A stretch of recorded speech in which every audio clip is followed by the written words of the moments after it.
Is there a fire? Whoa, are you okay, Bennett? Fire? Okay, okay. Well, we're in Leipzig and it's 4:30 in the morning and there's a fire alarm. And this is the lobby of our hotel.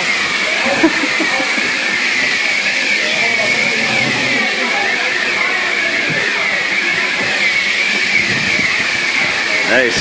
Good way to wake up, eh? You alright there?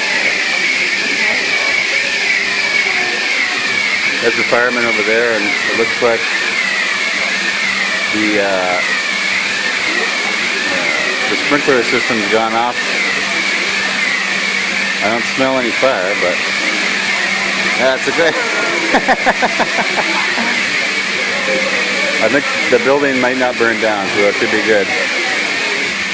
Well, our passports and everything will still be okay. Everyone's going outside. Go outside.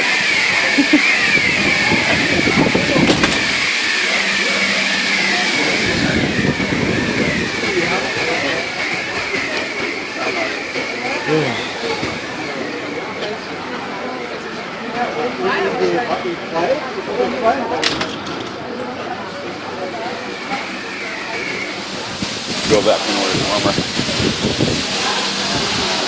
Oh, all right.